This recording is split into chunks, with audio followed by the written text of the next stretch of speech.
欢迎收看《世界战情室》，陪您掌握天下事。我是文祥。今天我们非常开心，也非常荣幸邀请到的是中华职棒会长蔡其昌蔡会长来到我们战情室，要跟我们聊聊，就是我们现在非常关心、也非常期待、非常兴奋的是，世界棒球经典赛资格赛呢，即将要在我们的台北大巨蛋开打了。蔡会长早安。裴长早安，各位大家早。会长，现在心情怎么样？我相信你现在应该背负广大球迷的期待哦。我记得你在中华队开训的第一天，你告诉大家说：“嘿，忘记我们是金牌这件事情，为什么要忘记金牌这件事情？多么鼓励我们啊！这么多棒的故事一个。”其实压力大的应该不是我啦，压力比较大应该是豪居教练跟教练团还有球员，他们压力比较大，因为毕竟上场比赛的不是我啦哦。是。那球迷期待的是能够拿到这一次的比赛，也一定要拿到资格啦，因为我们拿到资格才可以打这个2026年的经典赛嘛，所以球迷朋友很期待这个资格赛，希望不要出意外啦齁。那对我来讲，其实从12强一路到现在都是一样啊，就是说我为什么讲要忘记我们是冠军队，因为每一次的比赛都有每一次比赛的状况。那我一直讲一个观念，我从30几年看球的经验，球是远的啦，球没有打到9局3人结束，3人出局，比赛都还没有结束。你看过去的比赛翻盘的比赛有多少场？那过去的比赛里面，你看这个下课上的比赛，也不胜枚举。所以呢，球是远的，那你只有回到那个初衷啦，就是战战兢兢，全力以赴。然后拿出你平常训练的成绩，在场上拿出你的拼劲，这个才是赢球的不二方法。所以呢，你老是想着我们是冠军，有2个缺点。第一个缺点，给自己压力，想说啊，我们是冠军哦，不能输哦，不能怎么样哦，你就一开始就已经先压一颗石头在自己的这个胸口。那你说这个比赛怎么打得开呢？那2方面，你可能觉得自己是冠军，骄傲了，就是这看起来这3个国家好像都不是传统的棒球强国，那你可能因此松懈骄傲啊，没有办法，没有全力以赴，没有战战兢兢，那可能你就比赛就可能出现这个胜负的关键，搞不好就是这个。所以只有回到初衷，忘记我们是冠军队，就回到我们原始那个点嘛。12强要出发的时候，我也讲一样的话，那时候是。全台湾一片看坏，其实不是全台湾，全世界一片看坏。那我讲的话其实是一样，球是远的，大家要拿出拼劲，拿出斗志，拿出要给所有支持这个大家的这些球迷朋友一场好球。好，忘记金牌，回到初衷啊。其实刚刚会长提到了那3支队伍啊。不要光看这些国家的名称，过去我们感觉说好像就是应该是10拿9稳的，但事实上等一下我们好好分析，每一队其实都不好惹啊。那但是今天晚上的热身赛就要开打了，会长赶快帮我们催票一下啊！现在我们开放内野2万张票嘛，应该还有6、7千张票。对，交流赛分2天嘛，哈，一天就是礼拜3跟礼拜4两天，那2天基本上都。开赛前都还卖票，好，所以大家还没买到票，在开赛前你可以直接到大巨蛋，直接就买票进场。那因为热区很快就销售完毕了，哈，所以不好意思，要买热区的球迷朋友可能很抱歉了哈，那个秒等于也是一开放1个小时大概就卖完了。那剩下的非热区，但非热区还是很好的位置，因为它还是在内野。因为我们这一次因为是交流赛，而且在平日举行，所以我们这个。没有开放这个大巨蛋4万人的场次没有都开放，那所以还有票，所以大家要进场。那这一次除了这个叫新国家队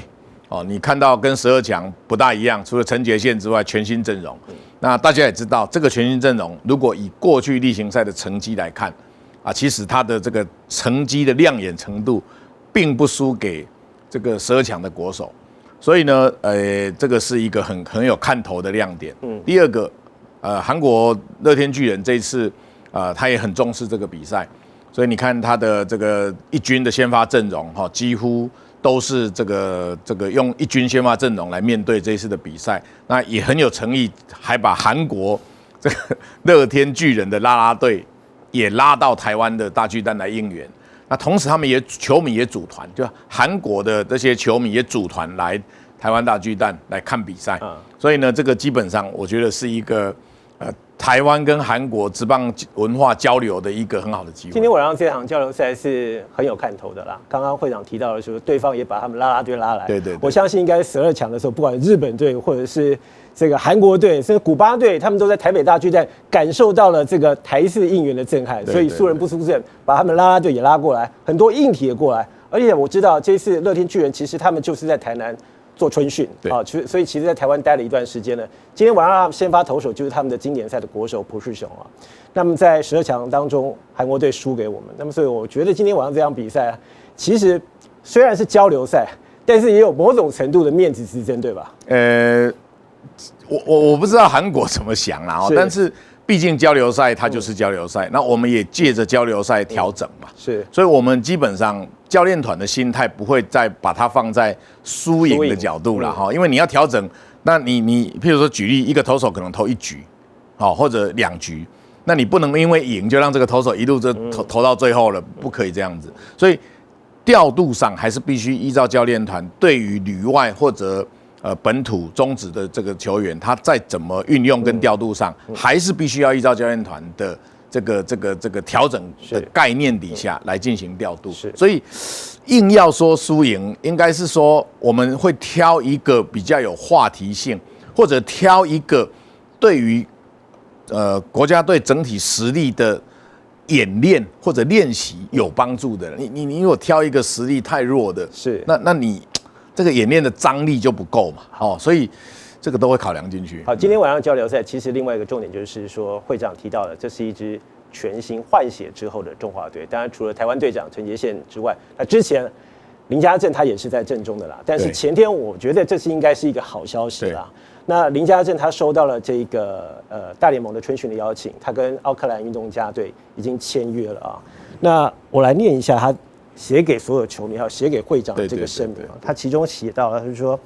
他特别感谢最爱棒球、最挺棒球的蔡其昌会长。从去年12强开始的 Team Taiwan， 蔡其昌会长就替我们提供了最强大的后勤支援。再一次谢谢蔡其昌会长，那么我也得以在春训的报道日能够顺利的报道。那最后他跟球迷说的是，谢谢全台湾的球迷，因为有你们的支持跟相挺的去年12强，我们能够在不被看好的情况之下，不但从台湾挺进了日本的复赛，最后成功的拿下冠军。他以身为 Team Taiwan 的一份子感到骄傲。We are Team Taiwan。你看林家正就是这么暖男。你可以告诉我们，当你听到这个消息的时候，是在什么样的情况之下？没有，其实他要去他在台湾等合约的时候，我们其实都一直保持密切联络嘛，因为我们知道12强虽然他很好的成绩，国人忽然之间这个家政妇成为最大的妇女团体哈，那家政夫也很多啦。对。那所以我们从12强之后，他跟响尾蛇解约，就没有再续约之后，我们就持续在关注他的大联盟合约，就是其他哪一个球团想要用他。那其实我们知道，在所谓的小联盟，所有的选手，尤其已经到2A、3A，其实都在等机会啦。就是其实你在响尾蛇也好，在其他队伍也好，只是你在这个队伍上去的机会。比如说以运动家现在给他新约的运动家而言，1号捕手大家知道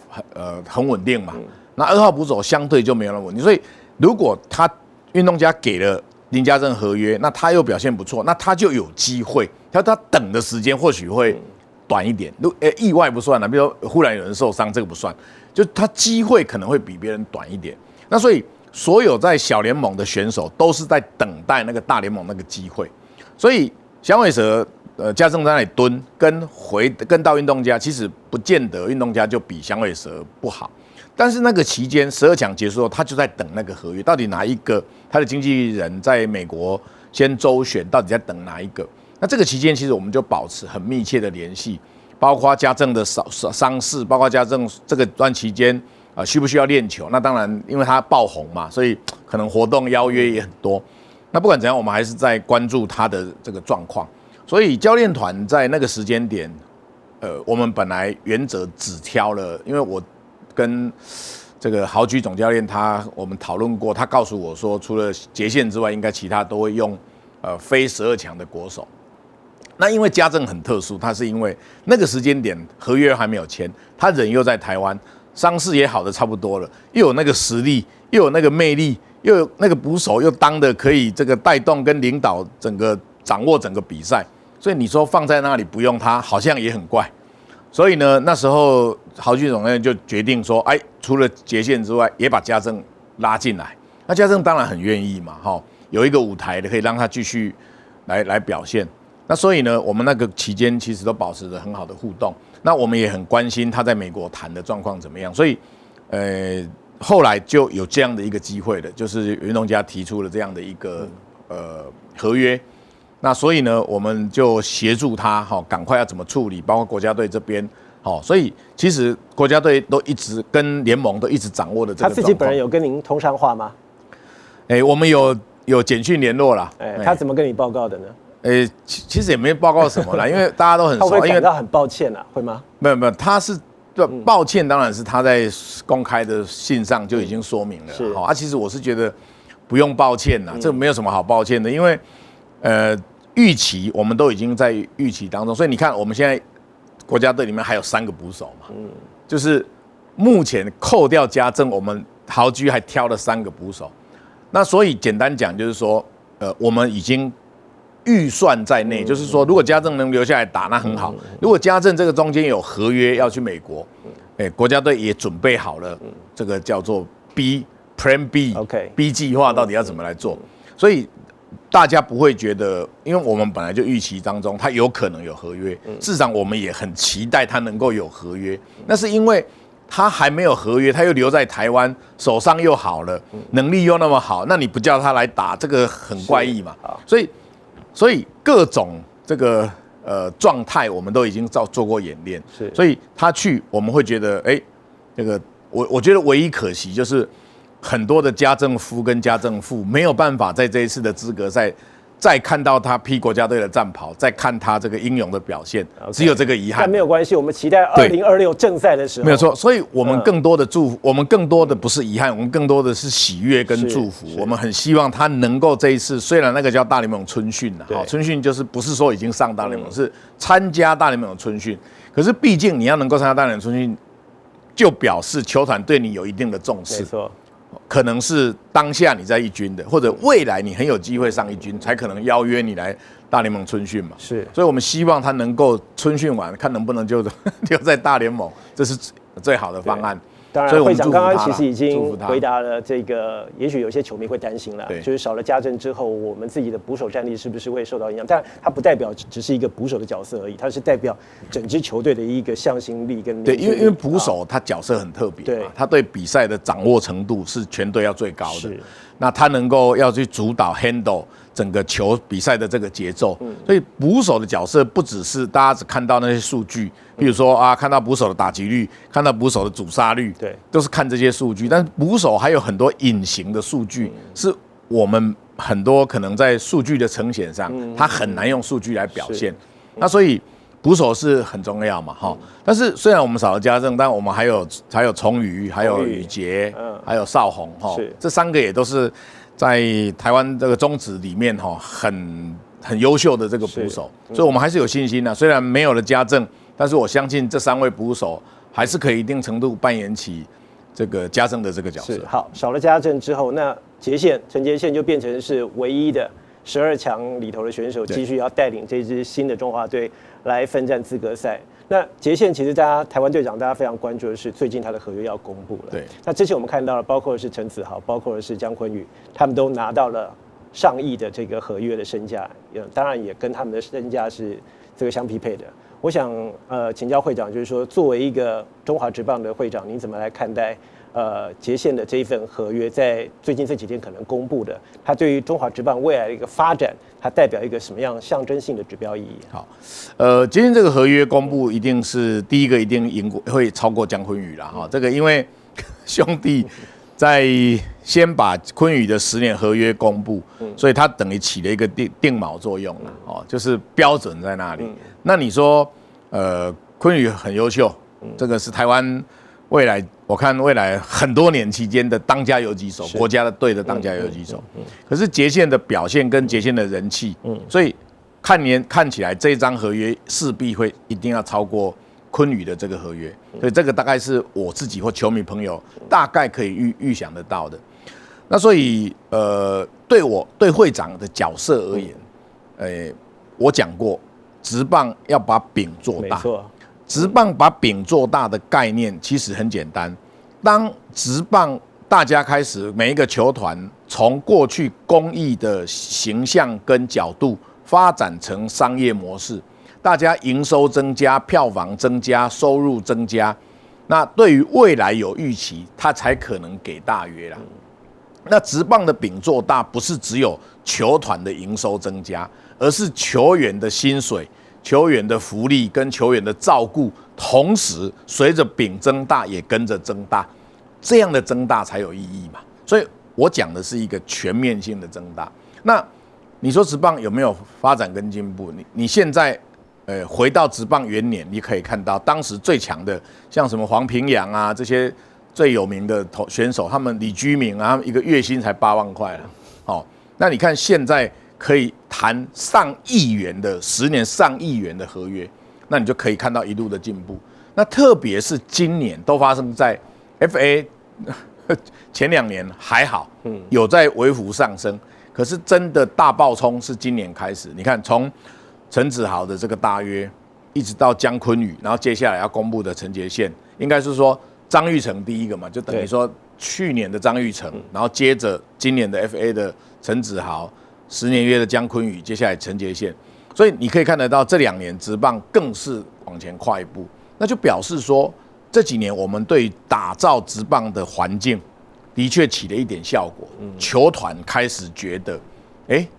可预期的未来几年营收一定会增加，因为只有营收增加、票房这样，他才敢给球员大约嘛。否则你球团给大约，然后球团倒了，那这球员也失业了嘛。所以这个是环环相扣的问题。所以职棒的饼做大，这对职棒的发展绝对是正向的。就是 FA 的制度的落实，跟可以让球员的薪水越来越好这件事情。对职业棒球的发展，绝对是一个良性跟正向的，是让未来更多人看到哇，这个打球可以这么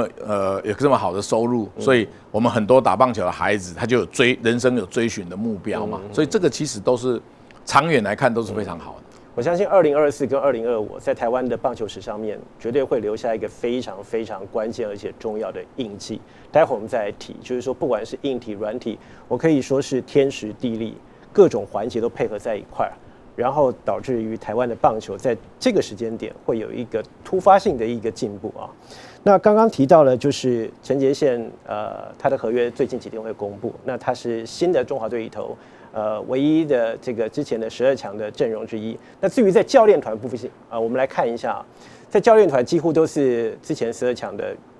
原班人马的阵容，一样是曾豪居教练，然后这个投手教练是王建民。然后林岳平，然后以及这个打击教练的话就是高国辉，恰恰跟高国辉。那我想请问会长，就是说，以这一次的这个经典赛的资格赛的球员的名单的挑选，跟12强的这个挑选，教练团考虑的有哪些重点呢？其实是这样啦，我跟球迷朋友是一样的啦，就是我的工作只负责挑选出总教练。挑选出来之后，经过选训委员会同意用这个总教练。那总教练我们授权，我希望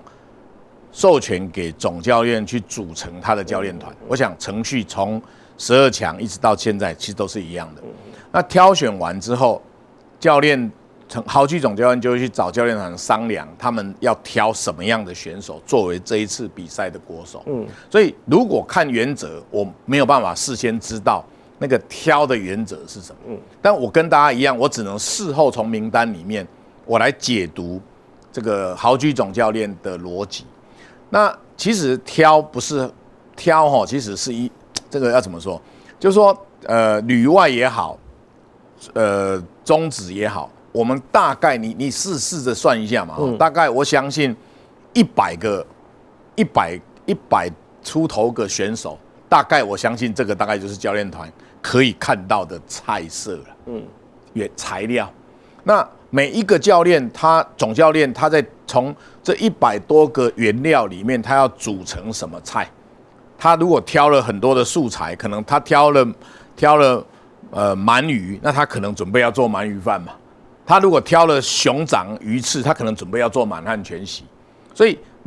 日式料理台式料理、满汉全席或者什么意大利披萨，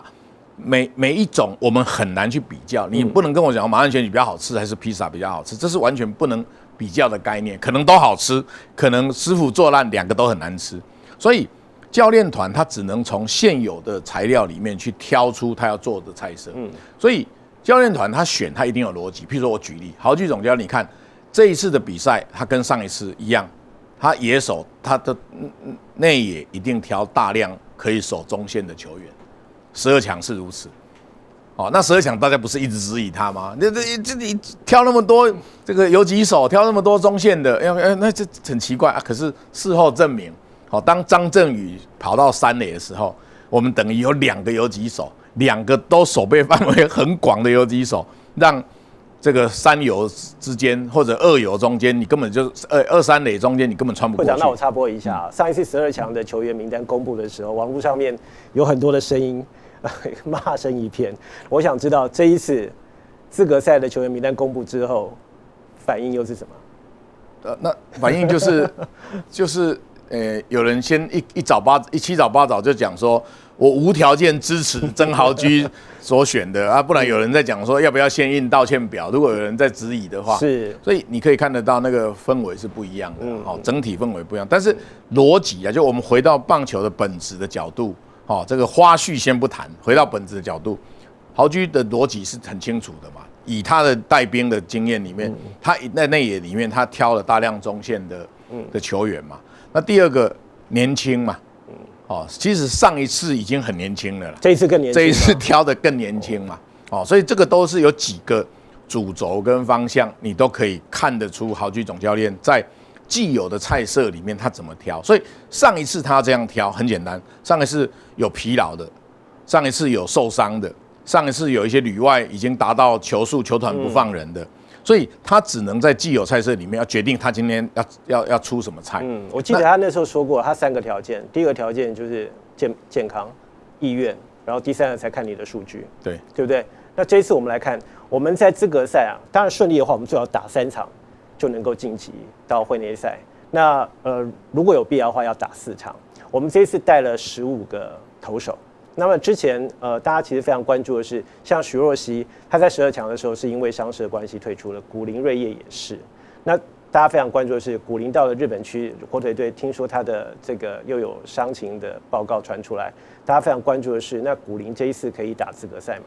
您的了解是？我的感觉是这样啦，一定会比较保守啦。所有球团对于他们的资产都会相对比较保守，所以这个也是所有教练出身。你看豪居为什么讲健康是优先，是因为如果有伤势就不要勉强了。所以我觉得凡有伤势的，最后大概都会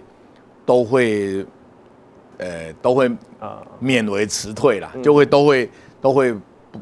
会可能球团都给予保护，可能都不会让他出场打。所以如果我看到只要媒体上有伤势出现，我都认为最后的结果都会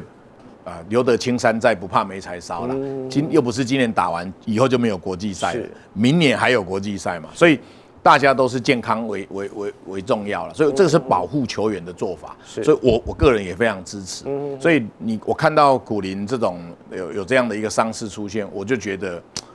不管站在会长或者站在球迷的角度，我都觉得应该让古林休息啦。如果真的不要勉强，真的不要勉强。你今年没有打健康的身体，你可以打10年的国家队嘛？你为了这一次打了，结果伤势一发不可收拾，你可能以后10次都没有。所以你到底是要看这一次，要是看未来10年？所以我还是觉得留得青山在，不怕没柴烧。没错。好，所以我们看到徐若曦，她虽然没有参加12强，那时候也是因为伤退，但是她现在健康的回来了。那么他当然也是我们这次资格赛所相当倚重的一个先发大将。他在热身赛对台钢的时候已经出赛了，他的状况看起来蛮好的，他的球速已经可以吹到152了。对，他大概是属于目前调节里面，就是我们目前国家队的调整里面，算是调整的速度比较快的，也就是比较早进入状况。因为投手他必须要经过调整嘛，就是开赛季初跟季末是不一样的，季末是投太多要休息。季初是刚开季，对，刚开季你什么时候会进入状况？所以为什么有些选手你看他的数据，4月一开季，他4月成绩都不好， 5月忽然变得很神勇，是因为他开热机比人家慢嘛。所以以目前来看，这以国家队集训到今天来看，若曦的状况算是已经进入那个比较正常的轨道里面。那旅外投手的部分，您的掌握，像是海盗2A 的陈柏宇，我们还有几位是因为球团的关系，所以他报道时间会比较晚啊。但是虽然报道时间比较晚，像沙子成啊，尤其是运动家这几个投手哈，都是比较晚的。庄成啊，这个比较晚啊，比较晚的虽然比较晚，但是教练团跟投手之间、跟球团之间还是有一些保持密切的联系，所以呢，应该对于他们的状况的掌握都还算是清楚啊。所以有些比较慢啊，就要利用，因为我们21号才正赛嘛，对，所以利用韩国这2场，以及接下来我们还有一些闭门的练习，这些他们都会进行调整。所以以到目前的状况而言，应该教练团都会掌握啦。那因为最后还有28人名单嘛，也不是现在的35、36人嘛，所以到时候可能如果调节比较慢的，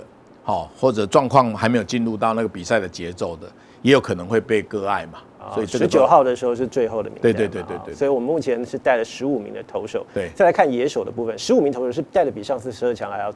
多一点。你说最后吗？最后要带几名，还是要教练团决定？要14或15？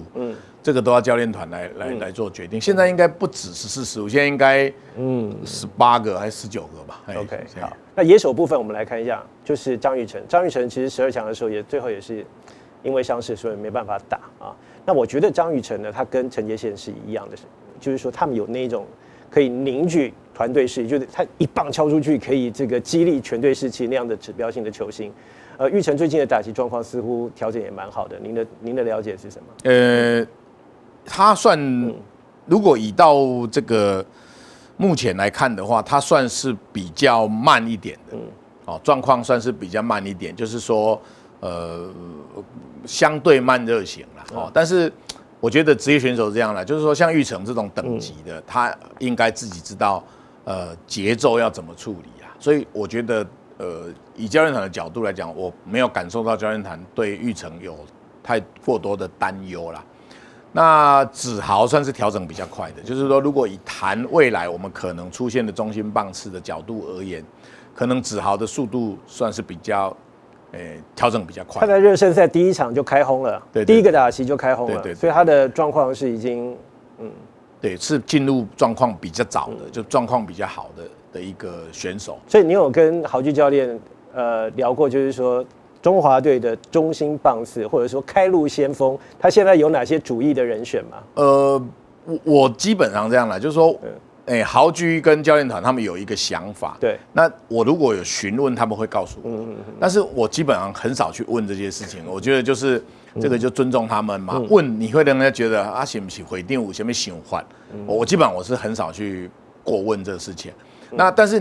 我做一个球迷，我可以猜得出来，你这个名单我一看我就知道他要怎么样，我再问几个问题，我大概就知道想法嘛。你看这一次的名单里面，你很清楚可以知道嘛。这个像陈子豪啊、张育成啊、刘基宏啊，这个杰宪啊，这个一定都是未来的中心棒次。那我们讲中心棒次跟过去不一样，中心棒次过去可能我们讲是第4棒，我们现在讲中心棒次从第2棒开始就是中心棒次，所以可能就是这一些人依照状况，就像我们看12强豪居的带兵一样，他可能譬如说吉利吉到巩冠、宋恩、安可，这几个面对投手是左投右投，他的数据过去的比赛数据里面，他对左投的克制力，对左打的克制力跟右打的克制力，他状况怎么样？所以我们可以有左炮，可以有右炮，我们可以有临场看看，谁的状态可能比较好，他可能会上去。所以概念上，豪居的带兵一定是概念上，他有一群所谓中线这个所谓的这个强打啦，2棒到4棒5棒，这种所谓的这个中心打线，那这个中心打线呢，它大概就这一群人去做调整，所以你可以猜想啦，就已经很简单，就子豪、育成啊、念庭啊，然后这个刚刚有提到那个基宏啊，对，刘基宏、杰宪啊，大概就是这一群。只是说实际的棒次的话，我们可能看临场的表现，在机动的调整。这一定要这样子，你不可能有一种比赛是有一个人你就一定要这样子做，你还有对手啊，你对手派出来，譬如说我们看到数据，有些左投他对于左打的防御率非常低，对右打就没有。那拍这个上来的时候，我们就拍右打上去，右打部队就上场嘛。就我们在12强也看到同样的。你提到这个就是情搜工作做得非常成功的地方。当然12强啊，12强很多球员在接受访问的时候就说，他们从来没有看过这么详细、这么完整、这么专业的情搜报告啊！你看家政手腕上面的那个战术板。他清清楚楚的知道对手的弱点是什么，而且更重要的是，他知道我的投手的强项是什么。所以过去呢，我们可能会针对对手的弱点去做攻击，但是家政他的配球的策略是，我的投手厉害什么，我给你信心，你就把他球丢过来，我会接住。所以我想知道，就是说上次我们12强的情搜工作做得这么成功，那么这一次针对资格赛的这几支队伍，您的了解是，我们这个情搜多早之前就开始发动了？我们的情搜跟过去不一样，其实情搜不是很新鲜，情搜可能在至少我印象里面，在至少15年前开始就有情搜。我们知道啊，我们知道都会做情搜。现在的情搜跟过去情搜最大不同，是因为我们在2023年的经典赛结束之后，检讨里面我提了一个建议啦，就提了一个计划，叫国家一级赛事的精进计划。这个精进计划其中有一个很重要的内容，就是情搜小组的常态化。所以过去的情搜小组是比赛前开始情搜，我们从2023年的10月开始，我们是经年累月的情搜。所以你现在问我这个问题，没有这一种问题。它不是任务编组，它是变成是一个常态性的组织了，就是常态组织。就这一群人不是比赛，他不会解散，你12强解散，他们还在情搜。真的？对啊，所以这个就是精进计划。这个精进计划，我们第一期就4年嘛，到奥运嘛，一直会国家支持到奥运，所以这个计划是4年计划，所以逐年国家给预算，逐年去做。所以情搜小组现在是那个陈瑞昌教练在领军嘛，那他们没有，他们就是正常上班啊，就是比赛只是他们更忙，可能要请更多的那个资源，譬如说吴生峰啊这些选手，林汉啊这些教练，他们来支援，那可是他们主力的核心干部是经年累月的在运作，所以没有这个问题，就是他们12强结束，大家在欢欣鼓舞，他们还是继续在情搜，他们就继续情搜了。下一场，下一个比赛。这一次资格赛情搜的重点当然就是西班牙、南非跟尼加拉瓜。好，我们看一下这个资格赛，现在2地开打嘛，在台北的部分的话，就是我们中华队，然后南非、尼加拉瓜还有西班牙，然后另外呢，在美国有中国德国、巴西还有哥伦比亚。那我想先请会长来谈一下，我们第一天对上的是西班牙。西班牙虽然叫西班牙队，但是我看了一下他的这个28人名单，全队只有1个是西班牙国籍，其他呢10个是委内瑞拉，9个是多明尼加，6个古巴，1个哥伦比亚，1个美国。有人说这根本就是南美洲的联队嘛，所以你不要看他是西班牙队，你就觉得说过去我们的刻板印象或传统印象，觉得欧洲的棒球相对来讲是比较弱一点，但事实上这一支根本就基本上就是南美洲的这个联队了。那其中的球员当然也有不乏7、8年以上大联盟经验的。你怎么来看？我们第一场就对上西班牙。经典赛其实我讲过很多遍，经典赛跟其他比赛不一样，其他比赛都是国籍制啊，就是你要打台湾队，你就要中华民国国籍嘛，哈。那经典赛是血缘制啊，所以他只要在几等亲之内曾经有那一个国家的血缘，那你就算了。你阿公阿嬷有拿护照，大概就是你曾经阿公啊，像我们也可以，像我举例嘛，林安可也可以打阿根廷的，然后我们还有那个谁柯敬贤，我们在道奇那个柯敬贤，他妈妈是南非人嘛，他也可以打南非队，所以这个就是经典赛的特性。那在这个架构底下，我一开始我就讲，我们要面对的，他们一定会想办法去征召，透过血缘制去征召大联盟、小联盟的球星过来组队。所以你看，结果不出所料嘛，西班牙除了1个西班牙出身之外，其他全部都是外籍啦，都等于都是外籍的佣兵。那因为西班牙血缘跟主要都是委内瑞拉，然后多明尼加，美国、古巴，这个都有可能来源。那最主要大家知道嘛，西班牙过去那些殖民啊等等，所以呢，西班牙队你可以看得出最具代表性就西班牙。那南非这次倒还好，南非这次我不知道是征召不顺还是怎么样，南非就基本上都是南非本地的这个那个选手较多。南非有一个投手有来过中华职棒打过，富邦悍将的迪伦不过那时候疫情期间他只有投了3场，但是防御率2.38还不错。对，迪伦是控球相当不错的投手，那球速不是很快，但是控球不错。那所以我们来看的话，西班牙跟尼加拉瓜，它的这个尤其像西班牙这个几乎是过去大小联盟的联军。对，所以我一开始就讲过，不能以看到这个，就朋友告诉我说，西班牙那的一定赢，又不是在踢足球，不，这个概念是不对的啦。就西班牙队绝对不是西班牙人，是来自于还是跟美国打的概念，对，跟美洲球队打的概念。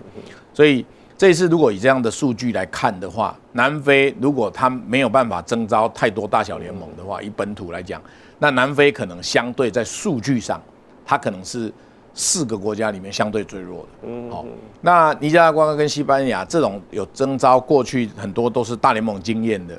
那这个其实都是经验丰富了，或许他们体能衰退了，球速衰退了，可是他技巧还是在，然后对于球感跟对于棒球比赛的节奏的掌握还是很精准的，所以这个都是对我们来讲充满变数。而且你看西班牙和尼加拉瓜，我觉得他们相当重视这次的资格赛啊。西班牙是第一支抵达台湾接下来他们会在台湾打几场的热身赛，然后尼加拉瓜是整支队伍拉到日本去，他跟日职的巨人队要打2场的热身赛，那他们也有大联盟等级的这样子的选手，大联盟资历的选手，所以你看第1场对上西班牙，第3场对上尼加拉瓜，那基本上当然南非我们说球是圆的啦，所以这3场比赛基本上都是要战战兢兢，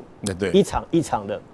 打下去。对，在我的看法上，哪怕对什么香港、泰国也是要战战兢兢啦。这个球是圆的，就是你没有一场能够，哪怕你知道对手 maybe 很弱，但是你还是必须要小心，就阴沟里翻船了。所以我的态度一向就是，我一开始开训跟大家齐勉的，回到初衷，回到原点，都不要去想太多了。你能力到哪里，实力到哪里，拼劲到哪里，全部给我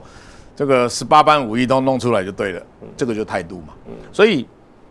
我们只是说做一个客观数据分析。尼加拉瓜、西班牙这种标准中南美洲的球队，基本上我们都要非常小心，因为他们的变数很大。就像我们在面对，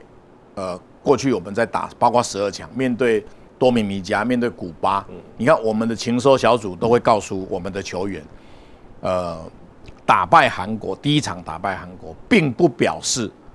我们就可以赢古巴跟多米尼加，因为中南美洲的特性就是他们。很有爆发力，对，很有爆发力，就是忽然之间今天给你连续来个几轰，那你可能就因为这样输了。好，就是他们忽然之间那种爆发力很强大。那日本队大家知道很韧，就轮的啦，你赢他几分可能还不够，因为他就会黏着你，一直把你，他就是有办法把他追回来。那中南美洲的球队可能忽然之间来一波爆发，那你可能就被摧毁。所以这个就是中南美洲的特性。所以。我们面对中南美洲的球队都要特别的谨慎，就表面有一些数据你是看不出来的。像我常常开玩笑讲说，古巴是全世界最会藏的球队，就是他在热身赛都会让你，就只要有官办热身赛，他让你看得到的，他通通一副打得很烂的样子。那实际上他们不是这样，他很会藏，就是每一个国家的特性，表现的方式其实都不大一样。所以呢，我还是讲。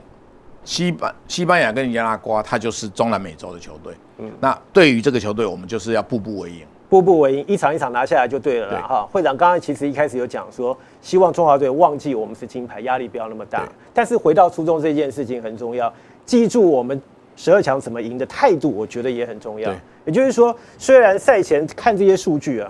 也许每个人都不是那么起眼，但是每一场比赛我们看到12强。每一场比赛都有英雄跳出来，就是说教练交办你什么事情，你上了场之后，你就专心把你该做的事情做好，你就有可能是这场比赛的英雄。对不对？对。所以接下来在资格赛，我相信也是用同样的态度去面对它啊。那资格赛过关之后，像包括现在 WBC 的这个官网，其实他们也认为说，中华队要能够晋级，应该是一件蛮顺理成章的事情了啊，因为是12强的金牌嘛。但是接下来我觉得重点是在于说，我们过了资格赛进到正赛之后啊，中华队基本上在2026的经典赛已经是世界强敌的一个首要的目标啊。我们看到这个日本的监督井端弘和他也提到了，日本武士队的27连胜是断在他的手上，断在这一次的12强。所以如果我记得您曾经说过，就是说我们资格赛进到正赛去之后，我们很有可能是会被分在 C 组。那 C 组有谁 ？C 组有韩国、有日本、有澳洲、有捷克。所以我们在正赛、在会内赛，我们势必一定会跟日本、跟韩国给碰头。所以当然现在想这个有点远啦，但是也不远啦，其实就是1年之后的事情。我们可能对上的是大谷翔平所领军的日本武士队。接下来这1年我们要怎么准备？其实我讲这个棒球应该分2块，一块就是我们临场的反应啦。那这个就有所谓准备的问题，就是我讲嘛，提高胜率的方式都是我们该准备的。比赛谁会知道谁一定赢？没有，只有胜率高跟低啦。所以提高胜率，什么叫提高胜率？譬如说后勤工作做好就提高胜率嘛，勤收工作做好就是提高胜率嘛。譬如说，杰线队长把球队的氛围带好，这个就是提高胜率嘛。所以统称这种外部因素就能想办法把胜率提高，都是一个。那第2个更重要嘛，这个就是我们棒球的文化跟棒球的水平嘛。那这个其实是经年累月的，就是说大家在看这个冠军，中华职棒，大家不要忘记，今年是职棒36年，所以台湾已经运作职棒36年了，所以打了36年的职棒，才累积出一个冠军。这冠军不会大家就忽然就冠军了，没有这种事情。所以整体职业棒球水准跟环境的提升是冠军的保证啦，才是冠军的基础啦，不叫保证，就是才是冠军的基础。所以我说分2块，冠军你要常胜军就要分2块，一块就是我们讲临场的反应。怎么样去提高胜率？因为短期赛事它并不是一个长期的比赛，所以水平它会决定了一个基础分数。譬如说，我常常讲一个概念，我这样讲你们就懂了。我们跟日本对打10场，就一直打，每天都打，连续打10天，那可能的结果是台湾赢3场，日本赢7场。可是国际赛事，本来你们打10场，日本赢7场，台湾赢3场，可是打国际赛是打1场，所以那1场是日本的7场先到，还是台湾的3场先到？如果台湾的3场先到，那不好意思，台湾赢日本；如果日本的7场先到，那就日本赢台湾。可是比例上，日本因为7%胜率比台湾高嘛，所以我们说日本队很强，它的原因在这里。好，那为什么他可以赢7场，我们可以赢3场？那因为很简单，因为他的棒球的发展从日治时期，日本统治台湾，我们还是去加农，还去甲子园比赛，所以我们的棒球文化、棒球这个运动是从日本这样过来的。那他会赢10场，你看人家日本甲子园在打高中棒球联赛，甲子园是4000多队，我们黑豹旗点4百队的已经紧绷啊啦，所以你看人家是我们的10倍，所以10倍的母数，上亿的消费人口，他们日本上亿人啊，所以看棒球的人投入的资金、营收都是我们的倍数，所以它的水平基础比我们高。所以在这样的一个架构底下，那个10场里面他会赢7场，原因在这里。好，可是国际赛只打1场，他不是打10场，所以像直铜板一样嘛。对，我跟你讲说，直下去人头会有7次，这个10元会有3次。不好意思，一滴只有值1次，一指刚好10元就我们赢啊。好，所以我们要把棒球做好，不是只谈短期，我们在准备那个勤收有没有做好，这个后勤有没有做好，不是这个。就像我当会长，我已经当了第4年的会长，可是我从当会长这3年多4年的时间，也很少人关注到我啊，我也不会常常有机会在12强冠军之后，哇，大家节目都邀请我来上节目来谈棒球，那我能够谈这些东西。有啊，12强之后大家都找你来谈棒球啊，就很忙啊。是你客气了，你觉得你只是一个搭舞台的人，对。但是很多球员跟球迷都看到了，就是说会长你在你过去这3-4年，你为中华职棒做的事情。对，那其实我要讲谈的时候，不是我的3-4年，是30几年来在台湾的棒球环境里面有那么多人的投入。那因为没有那个冠军，所以他们就默默无闻，或者没有人关注他，也没有声量，也没有流量。那刚好我们延续了我做的这4年，接续着过去的30几年，接着下来这4年，所以我们拿到了这个冠军。所以我自己讲说，我没那么伟大啦，也没那么厉害啦。但是我要讲的是说，我很认真在谈棒球，很认真在做这个棒球运动，推广棒球这个运动，很认真在照顾球员，把这个环境弄好。那这个不是一天的，我自己已经投入4年当会长的时间，那前面更多的前辈要投入很长的时间，所以这一块没有做好，遑论啊，你这边情收再厉害，这个后勤做得再好，有用吗？我举例。情收报告告诉你说，这一个打者千万不要投内角球。对，我们的投手实力不够，一投就是内角球。那我再给你厉害的情收，那有什么用？你还是被打全垒打嘛。因为你就我告诉你说，这个投手他一定会投直球，我已经猜到100%了。假设我的情收你猜到100%了，投直球又怎样？你猜到直球，你回棒就打不到啊。技术没有了，所以没有技术。我给你再好的情收资料，你也不会拿冠军嘛。其实是环环相扣的。是，所以本质在这里。本质只有把台湾的棒球环境打造好，才有能力去后面那个加成才会出来。否则的话，不可能我记得冠军嘛。好，那未来我们要长胜，就一样的道理，就是一定要把这一块持续的做。为什么我一直讲说大家进场看球？因为你的进场买一张门票进去为中华职棒加油。你那一张门票，可能它的效益就是让球员薪水增加。可能有一个孩子，因为看到张育成、看到陈杰宪薪水那么高，他就决定打棒球。那棒球的运动就会一直起来嘛。那我们就有更多的选手来组成更优秀的国家队嘛。那就冠军就很有机会嘛。我觉得今年的中华职棒329开打是令人期待。等一下我们再来谈有一些细节，我想请教会长，就是接下来的愿景是什么？那刚刚延续2026的经典赛，我们的阵容当然现在讲的话，就是还是有很多的变数在，但是有一些关系是要长期去维持的。我知道很多球迷会想问你的问题，就是说，其实我们有2位台美混血儿在大联盟啊，一个是大家都叫他们卡仔，一个是飞仔嘛，对不对？那对于2026年的经典赛啊，会长你觉得有没有可能就是征召他们为中华队效力呢？征召我们会有期待啦，但是人对就一样嘛。第一个健不健康，他们是不是当时的状态是健康的？第二个球团愿不愿意放人？第三个他们有没有意愿？这些其实都是因素啦。所以站在国家队主训赛的中华职棒的角度，我们当然很愿意征召，很期待征召。那我们也要期待人家征召，我们也要做一些准备工作嘛。所以我们会豪基总教练去到美国。我就请他代表我去关怀慰问废仔跟卡仔，那这无非目的就是大家见面3分情嘛。我没有办法控制你的健康，没有办法控制你的意愿，没办法控制你的球团的态度，但至少我让你对我印象不错嘛，表示说，人家台湾这个主事棒球的这个中华职棒，人家很关注我们呢，来到这里还专程来看我们，还带个欧米亚给。人家会心情至少比较好，那就提高了意愿嘛。所以我一直在讲，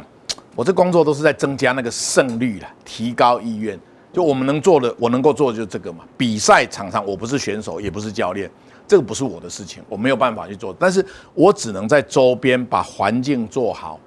把服务做好，把这些跟棒球连结它胜率有关的事情把它弄好，这个就是我的工作。其实默默把很多工作做好之后，有一天这个水到就会渠成了。是啊，所以我们刚才讲说，中华职棒今年其实令人期待了，因为12强里头有太多的英雄，他们就会在我们自己的球场上面来献祭。那我相信球迷也愿意这个带着自己的孩子啊，带着自己的这个家人一块到进场去给中华职棒这个支持。那我觉得另外一个很重要的元素是什么？就是台北大巨蛋的一个落成跟启用啊。这跟我们之前看球的经验体验实在是有很大的差别。我记得我在2013年的时候有到这个日本札幌去采访阳代刚，我对于他们札幌的巨蛋印象深刻。在时间拉回更早之前，30几年前那时候，我们看中华职棒的时候，在台北市立的那个旧的已经拆掉的棒球场，我们坐在那个外野，那个是阶梯，是水泥地的，凹凸不平。但是那个时候我们觉得很幸福，就是去排那个1000块钱免费的学生票，然后抱着便当在那边看球，啊！但是你想想看，其实球场的环境有的时候啊，我记得会长之前曾经说过，就是球赛啊，除了胜负是一回事之外啊，它也是一种娱乐。OK， 但是在过去我们球场的整个设计，包括是新建方面啊，似乎都忽略了这一块。但是台北大巨蛋给我们另外一种看球的一种非常特别的体验啊！您怎么看？就是在2024发生这么多事情，包括台北大巨蛋的启用，包括我们在12强打得这么好，然后把整个台湾棒球的整个运势带上来，大巨蛋的确是扮演一个相当重要的角色，对不对？对，大巨蛋是一个新的体验哦。这个新的体验就是职业棒球，它不是职业棒球有它竞赛的部分，但它有更大的娱乐休闲的活动性质，所以职业棒球它是一个体验经济啦，就你必须要来看的人觉得哇好看，环境舒服，他就会来了嘛，他就会变成球迷。所以呢，这个跟我们过去的球场，就我们讲过去那种什么台北市立棒球场那种都是盖球场，都是为了输赢的啦，为了比赛，为了国家队的输赢在盖。那时候没有职棒这种文化，所以呢，这个完全不一样的概念。好，那大巨蛋提供的比较接近职业等级的一种体验方法，就是相对你到这样看球，第一个没有风吹雨打太阳晒，所以你会觉得舒适度增高。那第二个，这个环境啊，你的座位区的环境的舒适度除了这个偶尔会漏水之外，这个不谈，都是相对比其他环境来的舒服。所以这一个会让棒球在体验的效果上面好很多。那这个就是我们要去追求的，就是我们只有一颗蛋，可是我们其他的球场，就我们有一个地方已经上太空，剩下还在杀猪工啊。所以我们要让杀猪工的人至少也都开始准备要造火箭要上太空了，这样才能让整体的棒球，特别是职业棒球的文化跟水准开始往上提升。所以除了台北大巨蛋之外，你觉得中台湾、南台湾是不是也可以有一颗蛋呢？现在我看12强之后，很多县市首长都要盖蛋了那站在棒球运动推广的宗旨的会长的角度，我不能说不行啦，但是站在一个立法委员的角度或者一个球迷的角度，我会觉得大家还是要认真去思考啦，不能盖完变蚊子馆啦。就是你盖之前，就像我讲，现在为什么所有的球场，包括中职6个球团认养的球场，基本上认养第一件事就改球场，因为盖的人老是站在自己的角度，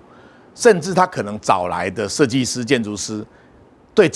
对棒球都不大了解，他就可以盖球场了。所以盖完球场交给球团，第一个工作就是改球场，因为什么？完全不符合使用嘛。那你看现在想要盖大巨蛋的人，他们找好球团没有？就你又开始要盖一个一样的，只是以前没盖子，现在有盖子，那怎么盖？按照县市首长自己的想法盖。可是盖完之后谁要来营运？你的盖出来的球场符合球团营运的需求嘛？职棒是商业，商业讲 TA 讲差异。为什么你要去你为什么你美国30几队，我到每一个球场去，我都有不一样的感受。每一个球场都有它的特色。你到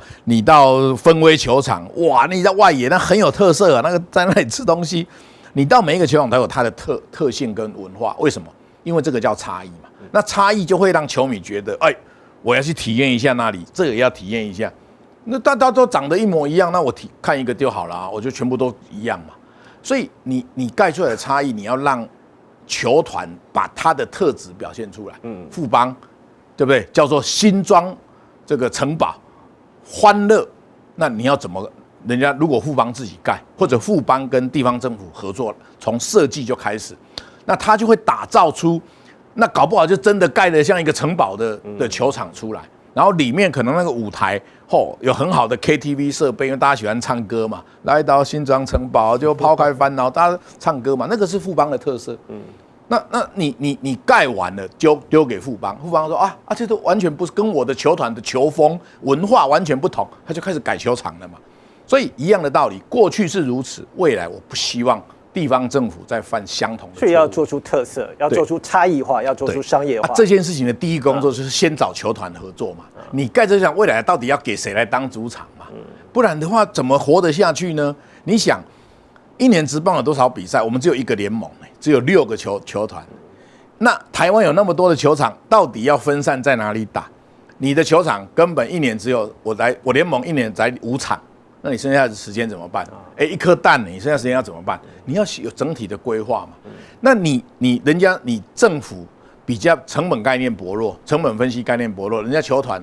你像远雄公司，人家想的都想好好的，对不对？我职棒只用来做基底，我剩下要办什么各式各样的活动、演唱会，对，那我才赚得多钱啊。人家很怕倒嘛，因为钱是因刀的输赢，他当然很担心他的钱血本无归嘛。可是你政府的逻辑没有这个问题啊，线上盖好，他最多做8年嘛。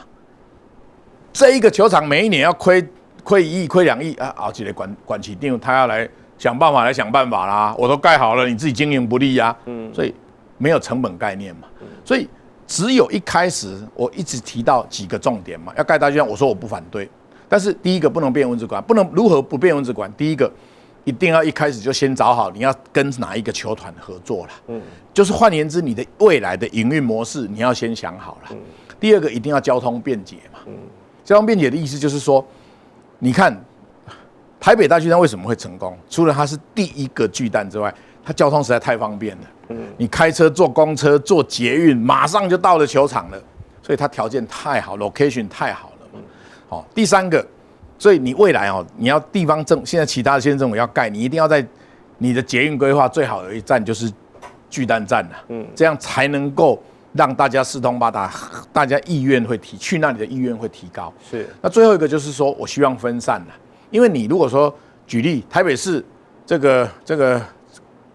国父纪念馆旁边1颗，然后呢，附近什么大安森林公园又1颗，那距离太近，效益就会抵消掉嘛。所以最好的方法就是，譬如说台北1颗，南部高雄、台南1颗，或者中部台中1颗，就是你区位分散，效益才会出来嘛。你都集中在一起，效益就不好。所以我认为我不会反对，但是要盖大巨蛋，不能变蚊子馆。不能变文字馆，一定要注意我提醒的3个，可能可以做的方法。我们现在看到台北大巨蛋的效应，其实我们早就应该要有这一颗蛋了啊。那接下来其实它还可以发挥很多的角色，包括是大家也会期待说，因为我们有一颗这一颗蛋之后，我们可以邀请更多这个世界上面的一些很棒的球队来跟我们进行交流，甚至大联盟的海外赛有没有可能也在台北大巨蛋来举行？你有这样的想法吗？有啊，我们本来就有在规划、在联络嘛。那主要它是这样子啊，台北海外赛它必须要很早就必须要事先去申请、同意规划，因为那个事关体大了，而且日本、韩国也都持续在争取嘛。所以除了庞大的权利金呐，就除了权利金，那权利金因为我们过去没有大巨蛋，所以大概海外赛不大可能在台湾发生，是因为你光权利金付完你就倒了嘛，你就不可能回收的回来啦。那现在有大巨蛋或许有一点可能，但是不只是权利金的问题，权利金是很重要的问题，但不只有权利金，还有其他相关的行政作业。所以呢，我们询问的结果应该要至少提早个2年以上是跑不掉的。就是我现在跟你谈好，要等2年后。他才可能来海外赛。我们现在有条件可以去做这样的邀请。对，但不止中华职棒在问嘛，其实很多民间的这些经纪公司、公关公司，他们也都在询问这个事情。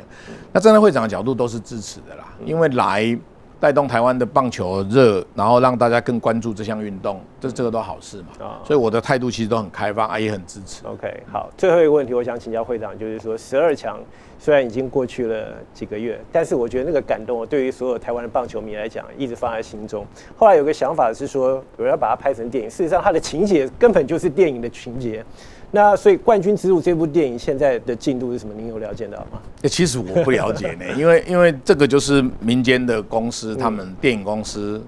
他们要去拍摄的。那我没有办法掌握他们的进度，因为我们的角色，我们其实是没有角色的啦。我们顶多就是，譬如说行政上的资源啊，譬如说他想要借什么东西，或者想要联络什么事情，那可能会用到我们。但虽然跟我们毫无关系啦，跟电影这个没有什么关系，但是毕竟对我来讲，我觉得记录这个感动，我个人是支持的。所以他们那个记者会也邀请我去，我也去出席了，是因为我觉得把台湾棒球运动推动这么多，从日本时期到今天，能够有这个世界冠军，而且是一级赛事的世界冠军，这个是非常不容易的。是，那所以记录这个光荣的一刻。然后让大家分享，用电影的方式或纪录片的方式来呈现，我都认为这个是好事，所以我个人态度是很支持。好，我们当然也希望就是接下来的经典赛、资格赛，然后一直到2026的经典赛，中华队可以继续带给我们这么多感动的故事啊！那今天非常谢谢会长来到现场接受我们的采访，同时提醒各位，从2月21号开打的这个经典赛的资格赛，到2月25号，东森新闻51频道呢，场场都有非常精彩的直播，请您锁定。好，谢谢会长，我们期许中华队打出更棒的成绩，继续加油。好，听台湾，台湾雄用啊！谢谢。好，谢谢会长，谢谢。大家好，我是陈杰宪，燃烧热血挺台湾，棒球经典赛看东森 ，I will show you。